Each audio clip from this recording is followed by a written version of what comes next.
Hello, everyone. I'm Maria Papaserafianou, a marketing specialist at 3D Organon, and it's my absolute pleasure to welcome you all to today's highly anticipated webinar, Extended Reality in Medicine and Surgery, Real-World Impact. We're incredibly honored to host this session today with you. Our keynote speaker is Professor Jag Dhanda, a distinguished oral and maxillofacial surgeon who is also a true pioneer in the use of extended reality for medical and surgical training. Professor Dhanda has been bringing XR-powered education to institutions across the globe. Through his work, he's leading the way in revolutionizing how we train the next generation of medical professionals. He's also the CEO of Virtual Reality in Medicine and Surgery, known as VRiMS, a groundbreaking initiative that has been established as the largest XR footprint in medical schools across the UK. In today's session, Professor Dhanda will share his insights, experiences, and vision for the future of medical education through extended reality.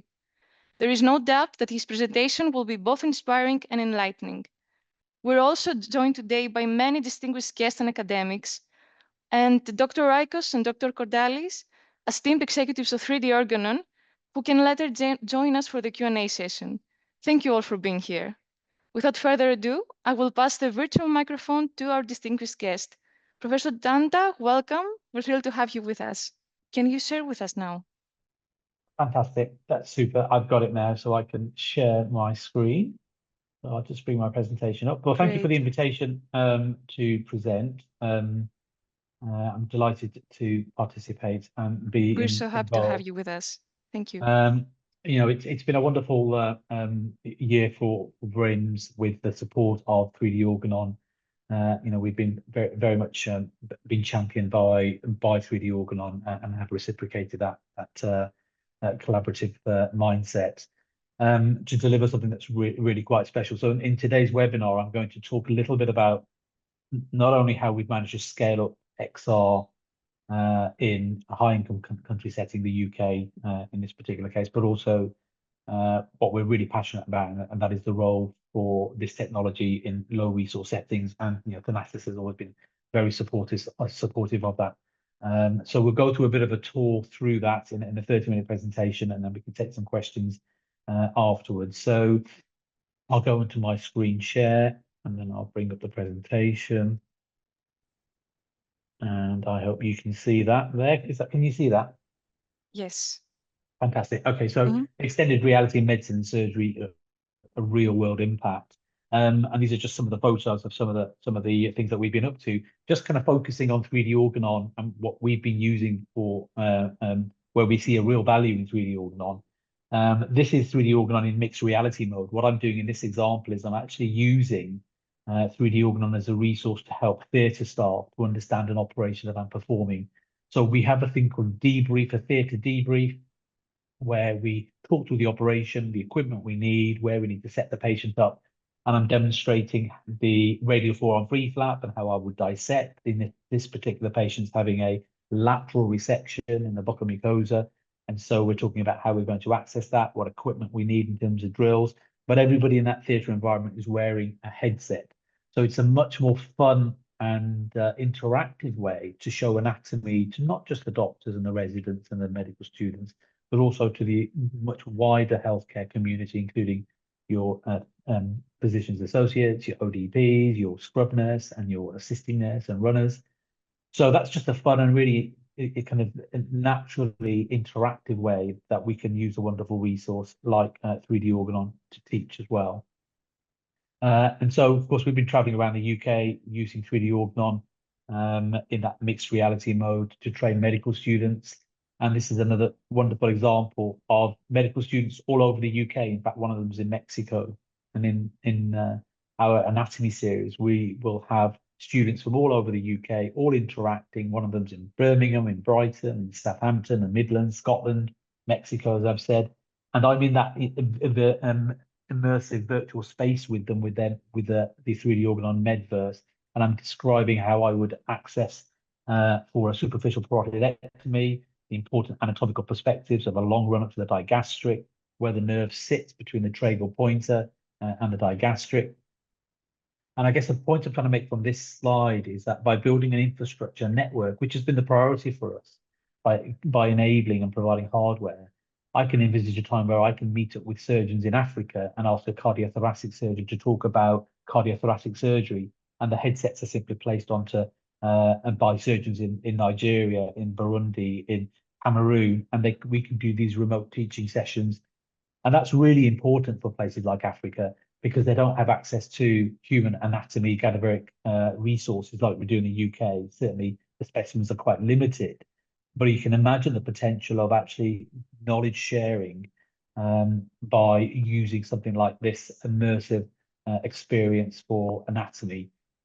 So, of course, I'm a doctor and I'm a dentist. I'm delighted to see the new module for 3D Organon now has a dental morphology aspect. And so I do a lot of this kind of stuff in my practice, as well as facial reconstruction is the placement of dental implants and dental morphology. So that's an exciting new update on the most recent update.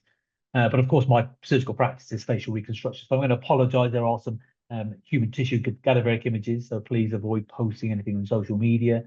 And there's some patient images here as well, which is, fairly kind of routine for us to see as surgeons. But if you're not of a surgical background, then it may just be a little bit difficult to see. So apologies if that's the case. But I do a lot of these kind of reconstructive courses. This is where it all started for me, extended reality, because when COVID came about, I was a little bit limited in what I could do from a hands-on cadaveric perspective. So I started to look at how I could use XR in education.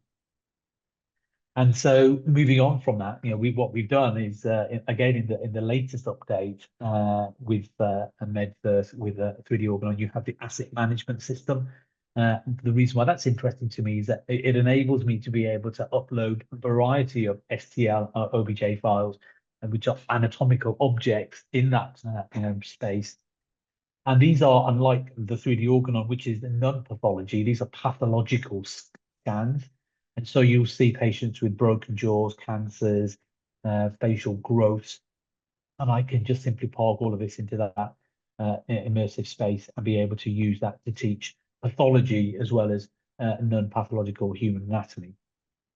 And so you can see how manipulating these images in an immersive experience gives you a much better insight for understanding the complex anatomy, particularly facial skull-based anatomy. So this is my surgical practice. This is an example of a 3D model of a patient with a mid-face tumor that I removed. And I use a lot of virtual surgical planning when I'm planning these sorts of operations.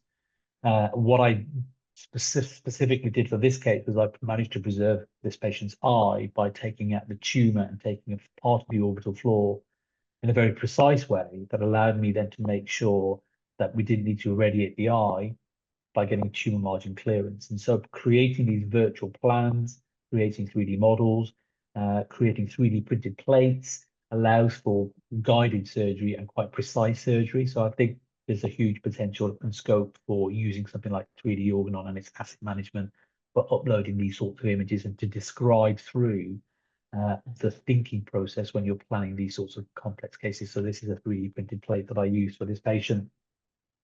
With the orbital floor reconstruction as well, using something called a perforator flap. That's a flap that's taken from the thigh, and that's used to rebuild the face. And she went home 9 days later. So that's my surgical practice. This is another example of something that I do a lot of virtual planning, mandibular reconstruction. So again, imagine an instance where we can simply do the sectioning and the planning in software like 3D Organon. You can pre-plan the patient, talk about the anatomical considerations in that virtual space, and then give us much better insights for something that's very three-dimensional, which is anatomy, but give us a much more precise outcome for these patients as well. So of all the things, in fact, that I've done, a variety of techniques going beyond 3D Organon, I think this is the one technique that has greatest value, something called Synchronized VR. And so here you see South Africa and Cape Town, these students are all synchronized together in headsets. And they're watching and shared immersive experiences in Malawi. And this is in South America. So we're traveling around the world with this concept called a total XR solution, which is an all-in-one box solution. So it's a portable XR system that allows for access to a variety of techniques, including synchronized VR, because there is a router built into the box with a tablet with the box that connects all the devices. And so in this example of our own dev team building this in the back room, we're building our own app for synchronized VR, where in the top you can see individual views. You can see the 360 video of Kathy demonstrating uterine inversion.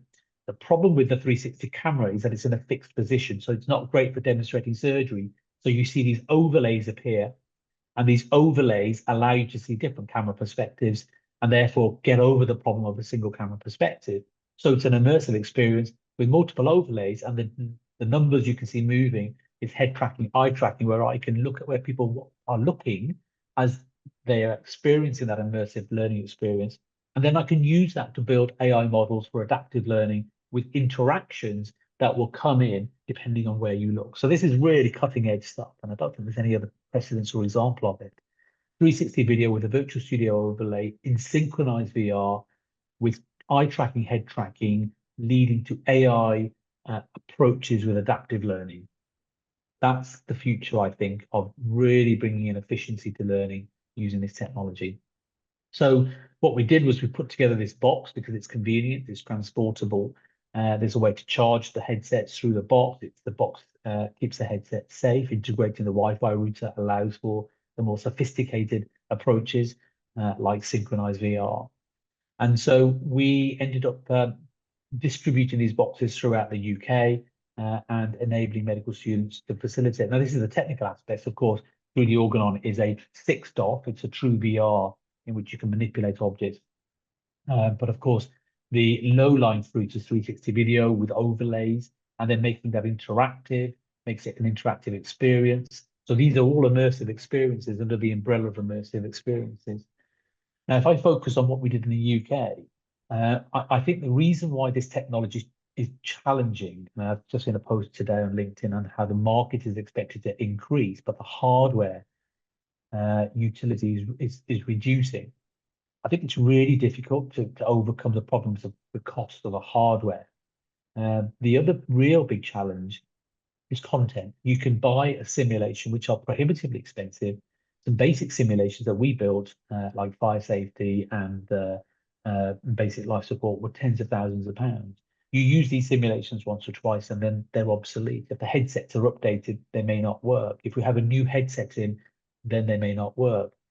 So the way to get around that problem of a wide-scale adoption for me was to find the manpower, human power, to be able to deliver all of the technical aspects of running workshops. And that was the medical students in the UK. When we started to reach out to the medical students and formed the VRiMS Surgical Society, I think that one phenomenon was the one that really changed the pivot for us with VRiMS, and our footprint grew very rapidly. Just this year alone, we've had hundreds of events with thousands of medical students now participating.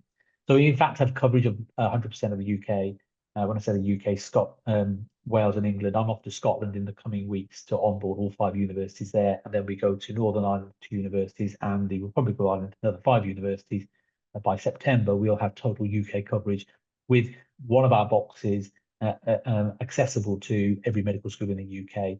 And in fact, we've trained over nearly 2,000 medical students now. This was a slide from the beginning of the year. And these are their words, not mine. I learned more in 10 minutes watching one of the VRiMS immersive experiences than scrubbing up in theatres. And the reason for that is because often medical students aren't typically engaged in that experience. They are at the bottom of the hierarchy. The residents obviously get the opportunity to be trained. Residents huddled around, and the medical students are in the periphery and they can't see, and nobody's engaging with them. Whereas with my library, they get the best seat in the house, so they understand surgical procedures.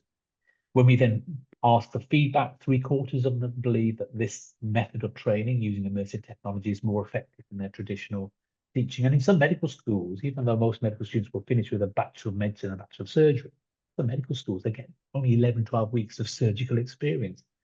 So how do you know you want to be a surgeon on the basis of just a short period of time training? So we've been running workshops throughout the UK, and over the last 4 months, I've been traveling all over the UK and running essentially onboarding sessions, onboarding the students so that they understand the technology, they understand phrases like synchronized VR, interactive VR, 6 degrees of freedom, how to set the headsets up, how to connect to the Wi-Fi, how to get programs like 3D Organon running with the challenges of no access to the servers.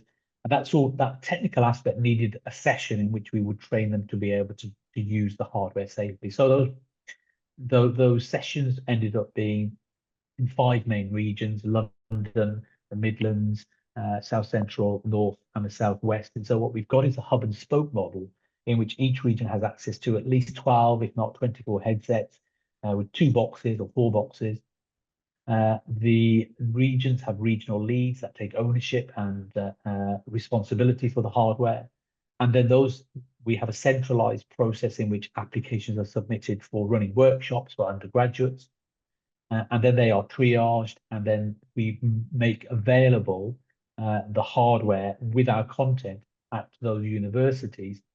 But we also have university reps as well. So there's a VRiMS university rep in every university. There's a regional lead, and then of course we've got a committee that has oversight with a research group, a social media group, and that's where you see a big presence in social media with VRiMS and on Instagram and LinkedIn, because we have dedicated individuals that are doing that. So that's how we managed to really scale this out. And I think, you know, what's exciting is that we've just started on an anatomy series, but by having the headsets around the country means that we can have students that simply can access that resource remotely. And so these are some of the workshops that we've been running over the last, well, the beginning of the year, really. But what I love about this industry of XR is that it's a great example of how you can widen participation. It definitely ticks a sustainability box.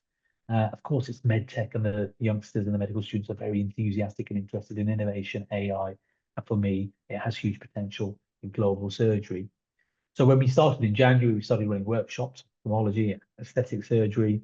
That was a fairly busy first month when we started to open this up with tasters all over the UK in 4 cities. But we realized very quickly that we were getting inundated with requests. And the reason why we can run so many workshops is because our library is extensive. It's every single surgical specialty, and it grows every year. More than now 250 surgical procedures from 20 specialties. And so with the faculty that's from all over the world. February, obviously another busier month with 10 cities. And again, we can run a workshop in cardiovascular surgery, anesthesia, plastic surgery. We are often invited to medtech affairs and a recent transplant symposium. So that was a very, very busy month for us in February. And of course, everybody has to comply with the regulations, which is to complete a anatomy disclaimer, because it's human cadaveric tissue. So we need to be careful about not making that available on a public forum, but also the hardware agreements need to be signed just to protect us as well from using the hardware. And so then leading to March was our busiest month, and again some great feedback, particularly on 3D Organon. It's a combination of our surgical videos and 3D Organon with a lecture that works really well. So watching a kidney transplant was an incredible experience using 3D Organon with this ultrasound feature, providing a deep and interactive understanding of deep pelvic anatomy that's really complex to understand three-dimensionally, as is skull-base anatomy. So here's our library. It's massive, huge library in hand surgery, important for me for Africa. Lots of free flap surgery. I'm a free flap surgeon. Facial palsy, neurosurgery, obs and gynae. What it does is it allows me to simply go to Africa with 6 headsets, and I've got my library, and I can run an entire workshop in obs and gynae. In fact, what I'm doing tomorrow is flying to Jordan. I'm running a workshop on Sunday in ophthalmology, obstetrics, general surgery, trauma, plastics. And then on the Monday, I'm running a workshop with 20 headsets on maxillofacial trauma and head and neck reconstruction, followed by facial deformity, and then dental implants at the end. So having just the library itself gives huge scope for me to be able to run workshops. You can see vascular surgery, obs and gynae, emergency medicine, ophthalmology. So it deals with that problem of not having content. We've got a huge amount of content. And even just 1 or 2 of these videos and that shared immersive experience will take an entire morning to deliver. So you can see how that's quite an attractive proposal in that there's just a lot there. With ENT, for example, we can overlay endoscopic views. We've got facial aesthetics and a facial aesthetics conference next weekend that we're again hosting a facelift and a rhinoplasty. So we have a course coming up in 3 weeks' time, end of June. You can see the content on there: ENT, microvascular surgery, reconstruction, plastics, OMFS. We have another course in surgical dermatology and facial aesthetics. Again, it's going to use through the Organon. It's going to use our extensive library. We have fully integrated this into our hands-on cadaveric courses. And the point I'd like to make about this particular slide is that it emphasizes the importance of haptics. I'm not for 1 minute saying to senior surgeons that this technology will replace the use of your hands and being trained by a good trainer. In my hospital, we have a phrase: we don't train our residents to be surgeons, we train our residents to be trainers as surgeons. That's a very different approach. The haptics is some way away from the subtleties of hard tissue and soft tissue. Of course, we are lucky in the UK that we have access to human cadavers that are fresh frozen, they're ultra realistic. And to facilitate those learning experiences by integrating VR anatomy, in this example, this is a transoral robotics course in which we integrated anatomy and some of the videos. So you'll see how asking a resident to walk into the oropharynx is a much better way to train them on relevant anatomy than for them to be reading a book or watching a video, because that immersiveness certainly helps in the retention of three-dimensional learning.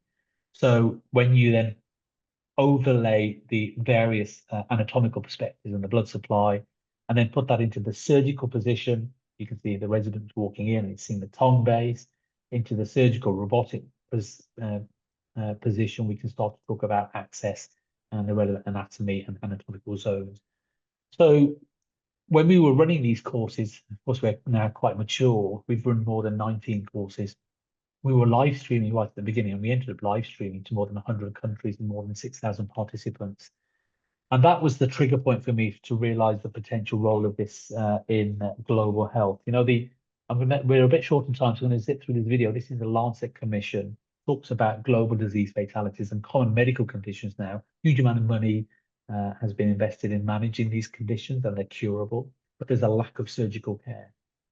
And the lack of surgical care, with 5 billion people lacking access to surgical care, is in part down to a lack of training. So of course, there's a delay in seeking care, reaching care, and receiving care. And so the problem with receiving care and the delay in these common surgical pathologies that are very treatable conditions, C-section, 20% of perioperative death is obstetrics or a laparotomy, or access to anesthesia. These are mainly preventable conditions. And you train surgeons, you train healthcare professionals, you save people's lives, and you improve outcomes. And so how do you increase the access to training resources? Well, we need more surgeries, we need more surgeons, and we need more obstetricians and anaesthetists. How are we going to train 2.2 million more surgeons, anaesthetists, and obstetricians? We're going to train them with extended reality. I'm convinced of that. And so that's something that we've been championing over the last 2 years, and trying and providing facilities for expansion of surgical training using extended reality. So evidence for the value of XR is compelling: 16 times more likely to remember something, increased user learner engagement. And of course, uniquely, we started with cadaveric dissection, and we've talked about how haptics, I'm not for 1 minute saying my videos will replace the use of your hands, but no medical students use their hands in theatres. Even early interns don't use their hands. They're watching, they're listening, they're holding retractors. And so that's where you give them the best seat in the house. And of course, the challenge in a theatre environment is that nobody stands still. You're constantly moving to see, to see, to see. And how do you get around that problem? In an immersive experience, you use overlays. Now, my research group does evaluate this as well. So I've got a research group in extended reality. This is an example of a 6-stop basic life support that we've evaluated. And again, in the interest of time, I'm going to zip through this a little bit because this is more of an academic lecture rather than global health applications. And in this particular simulation, we created a simulation and then made a direct comparison of a real world simulation that was very precisely, accurately mirrored the VR experience. And we evaluated it with motion capture, We evaluated it with eye tracking, and we evaluated it with physiological sensors in the headsets. And so you'll see here an example of the motion capture, the sensors in the headset, and the eye tracking as well.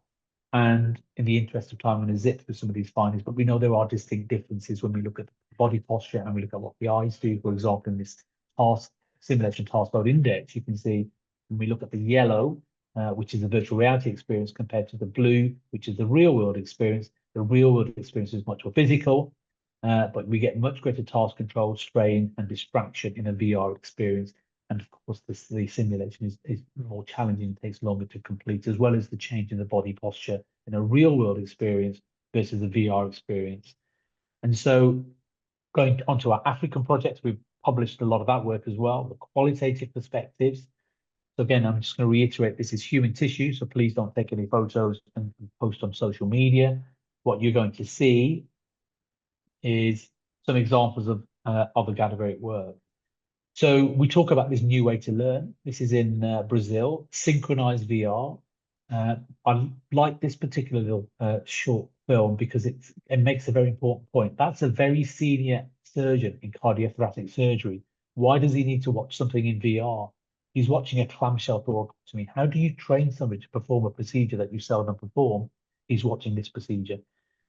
Something he'll perform once or twice a year. You can see the multiple overlays, cameras in different positions, and you put it on the headset and you feel like you're there. And then you've got this wonderful demonstration of the anterior ligaments in the chest wall. So we have created content in our most recent course in transplant surgery, cardiac surgery. The way these videos, immersive experiences can be adapted and you can change the narrative by adding interactive hotspots. And these interactive hotspots can change the narrative from undergraduates all the way to chiefs of surgery. So if we look at that as an example here, Shakinage demonstrating postpartum hemorrhage and simulation. The green dot is an interaction, and when you trigger that, up comes the algorithm. If you look at me raising this radial forearm free flap, you can see the flap is being raised, and I can then direct the trainees. Here's an interaction that is a residency question. I can say to the residents in synchronization, look to this view as I demonstrate to you how I raise the flap into the forearm. If you look over to the this view, this is the view in which I show you how I mark the surface anatomy. And if you turn to the final view, this is the view where I show you how I can preserve the radiocutaneous nerve as I include the cephalic in the operation. So I can direct these experiences, and our library is exhaustive, and it shows a small volume anatomy as well. So putting that all together in a box with synchronization works really well, I think, for residency, but also allows me to run remote synchronization. So I can run a synchronization session from one part of the country to another because the hardware is distributed nationally. So if I kind of conclude matters really with a few more statements on the African project and the UK project. So we evaluated the UK project. These are, again, the stats. The N is now more than 1,500. So that makes it the largest XR study in the world with 1,500 participants.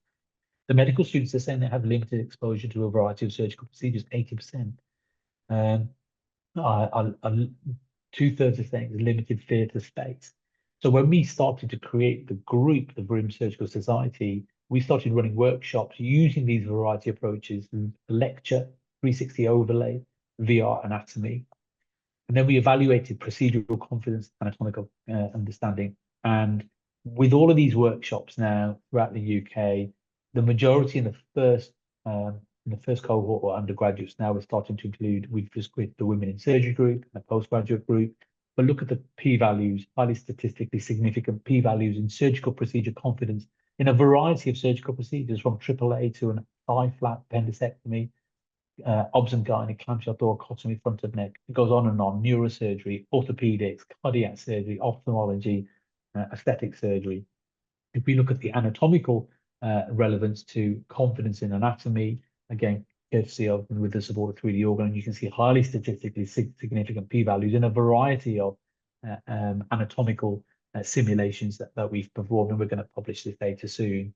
So 70% are rating VRiMS as more effective than traditional teaching. And of course, we're starting to see universities want to integrate this into their curriculum. We're starting to see hospitals wanting to buy the total solution.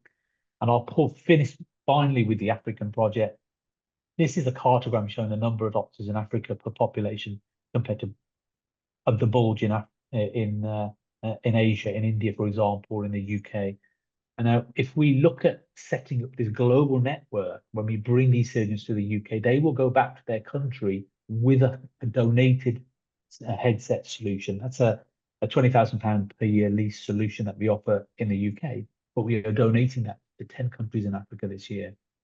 And so over the last year, I've spent the year traveling to various parts of Africa, from Kenya, running workshops in Kenya, to understand better what the problems are, where are the sticking points in terms of the provision of surgical training, what resources are there, what are the challenges.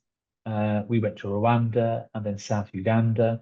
We run regional anesthetic workshops, and I'll come to the ultrasound simulator that became very exciting by 3D Organon, which we're evaluating. So it's a combination of regional anesthesia and surgery. Regional anesthesia is very important in Africa because there's often a lack of access to anesthesia. We went to Cameroon, and I have 2 Cameroon surgeons that I was meeting with last night who are coming to the UK to receive this gift. And we will give them our entire library for nothing, donate it to them, as well as all the hardware. And we're going to evaluate it, and we're going to see what happens. And I bet it's going to be something really interesting. Give the most sophisticated technology to some of the poorest parts of the world and see what happens. And I bet you it will be fantastic. So we'll evaluate that and do our due diligence and pedagogy evaluation. We've got 2 surgeons from Burundi coming. This is a country that has 70% absolute poverty in Burundi, one of the poorest countries in the world. They're never going to afford headsets. They're never going to be able to afford licenses. But we're not asking them to pay for it. We want them to use it, and we want to build that network globally of people using extended reality in these immersive shared experiences like Medverse. So that's what we've been doing over the last year. And this is in Malawi, and then we have Cameroon, where and in Zambia. We've got some examples of virtual humans work as well. And then this is the ultrasound simulator that I talked to you about. We're evaluating this as an alternative to conventional training with ultrasonography. Of course, it's not designed as a clinical training tool, but regional ultrasound is a very dynamic process. And I know, again, in their most recent update, they have better they have better anatomical, arteriovascular, and nervous system updates in the most recent one. So we'll evaluate this, because in the ultrasound, it's a dynamic process of understanding when you move a probe, the interaction between muscles and arteries and planes, and where nerves will lie before you inject. And so we will make that comparison and publish it, and then see if there's a scope to be able to use this to train in regional anesthesia in Africa as well. So we integrate a lot of this work into our hands-on training. This is my integration in a head and neck course where I talk through skull base anatomy, putting a VR headset on and walking into the skull base. When I was in Malawi, one of the medical residents called it witchcraft. But their understanding of anatomy will be so much better when they can 3-dimensionally pick it apart, put it back together again as well. And so again, integration into transfacial access. And we've got our next course coming up. I'm convinced that this is how we're going to also manage the UK from a workforce planning perspective. And that's our next course coming up with a variety of surgical specialties. But in our total solution, we've got all of this. We've got synchronized VR, interactive VR, virtual humans. Of course, we provide the technical support, consultancy on quarterly visits, and opportunities to co-create as well. And so if I just finish on the last slide, I think I'm going to zip through all that. And I'm going to finish at that, and I'll take some questions because I'm conscious of the time. Okay, thank you so much for this presentation. If I had to use one word to describe it, would be impressive. The value of what you do is undeniable. You're not only using the most groundbreaking technology in medicine, you're also making it more accessible for everyone. The fact that one box with VR, yes, it's impressive. So I'll pass the microphone to the attendees of the webinar. So if everyone has questions, feel free to leave them on the chat. Okay, so Dr. Cordali is congratulating you for the dedication, vision, excitement, and hard work. and asks which modules of 3D Organon platform are most commonly used in your educational workshops. Yeah, so I think the anatomy is very popular. The Medverse, we are only now starting to look at the Medverse module as well. I think the asset management will be really useful when we start to bring in pathology and we start to look at pathological anatomy. This is only the beginning for us. We've only really, very kindly supported by Thanasis and the 3D Organon team. And I think that started in February, where in May, we're only 4 months into a very early understanding of what works. But we know that the medical students absolutely love it. They love the idea of being able to take apart anatomy and put it all back together from all systems. But we haven't really looked at what their utility is in with the ultrasound simulators, for example. And then, of course, there's the microscopic histological anatomy as well. Another very untapped area is the use of this technology in the wider healthcare communities and healthcare professionals, including nurses, but also students in schools. So we sent a box out to a primary school and we had 10, 11, 12-year-olds putting these headsets on and playing with 3D Organon, and they absolutely loved it. This is how we're going to inspire the future generation of healthcare professionals when they get to put something like that on, and it's a jaw-dropping moment. So all parts of the human anatomy is very popular. We try to make it more systems approach because we'll have the anatomy relevant to the surgical procedure. So if it's a head and neck procedure where I'm talking about an anterolateral thigh flap, we'll go into thigh anatomy specifically. If I'm talking about ablation or orbital anatomy, then we'll just focus on that particular anatomy and then what's the relevant immersive gadabit dissection as well. Okay, thank you. So she's also asking, are your workshops structured as station-based learning sessions? From what you told us, I believe that you do use station-based learning. Yeah. Combination of both Yeah, traditional and. Yeah, so we've got quite a lot of quality control because when we're making an evaluation of the technology, we wanted to have a fairly standardized approach in the delivery, which would be a lecture, a short lecture, 15, 20 minutes, followed by an immersive experience in which we have a screen, we would do a screen share and project. And this is what I really like about the mixed reality application, because with mixed reality, you can see your audience. And so you can still interact with them as they're watching you with the headset on, picking apart the anatomy. And then it means that you can ask them questions and they can, and it's a much more interactive way. Okay, also, you observed a digital native student. Oh, Dr. Jag? Okay, Hello, you're back with I'm us. back. Hi. Yeah, so this is quite a nice little discussion point, because the mixed reality applications allows you to share anatomy and interact with the entire audience, and therefore you can ask questions. Whereas when you put a headset on and it separates you from the audience.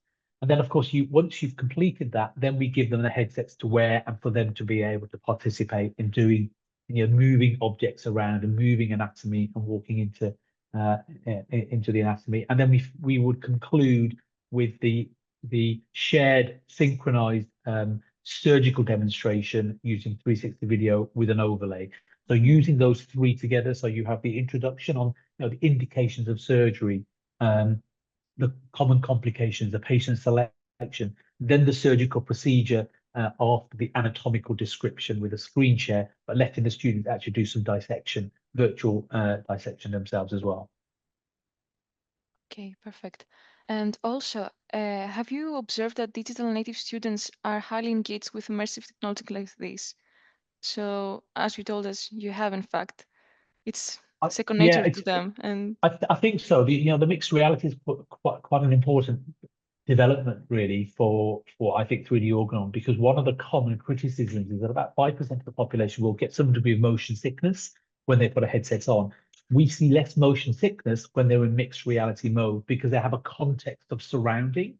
So it's not moving around in the context of what they're seeing beyond the anatomical specimens as well. So I think mixed reality helps to reduce, because there's a perceptual context and orientation, and that allows for even more engagement as well. Do you happen to observe if this is more common among educators or students? So we're very happy to come to your countries if you want to invite us. We're off to, as I've said, Jordan this weekend. We have Jordan this weekend, and I think we've got Dubai at the end of the year. We've just had an invitation to Lisbon in Portugal to run a workshop. We ran a workshop in Egypt recently, and we are off to Belfast and, as I said, Scotland and Ireland to on board. So please send us an invitation and we'll come out to you and we'll showcase you a variety of these techniques and how we've managed to make it work in the UK. This is going to happen. I can tell you in the next few years, it's going to explode. Great. Also, we have one more question from Dr. Athanasios Raikos. Are you interested in any assessment in your courses? Are you using assessment in your courses? Yeah, so we haven't started using. I know you've just built your assessment platform, haven't we? We haven't got there yet. It is on the radar for me to build in assessments, because the reason why this is really important to us is that when we go to accreditation, we will need to have a framework in place for assessment. Once you then have frameworks for assessment, then you can go and it will make the process of accreditation, and feedback's an important part of that as well. It will make the process of accreditation much easier. Accreditation is really important because then it rubber stamps the quality. So it's on the radar for NASA, as is using your dental module once I get a headset back on. Okay, so I'll send Murad an email. I've just taken this his is email what down. I'm trying to read. Yeah. Okay, perfect. He wants me to contact him. Yes, no problem, Murad. I'll send you an email and we can connect. Okay, good. If you have any more questions, please feel free to drop them on the chat box.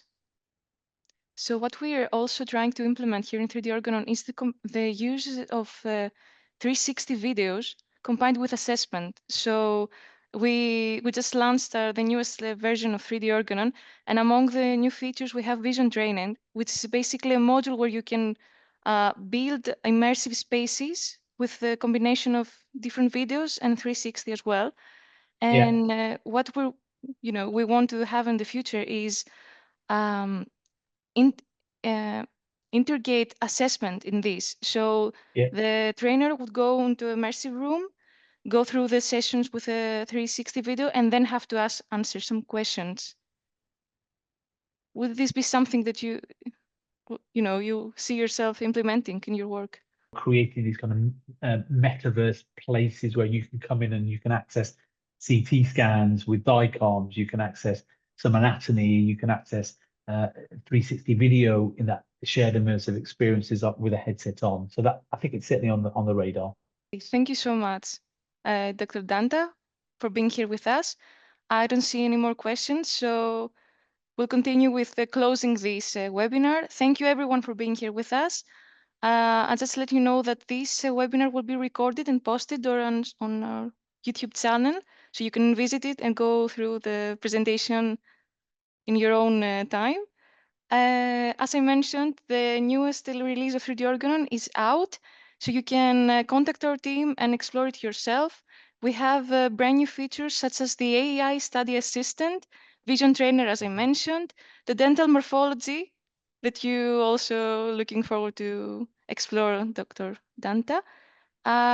We also have a new tailored lesson system and ticket support system, and also enhanced vascular and neural anatomy to make your experience much better and help with interacting with the modules.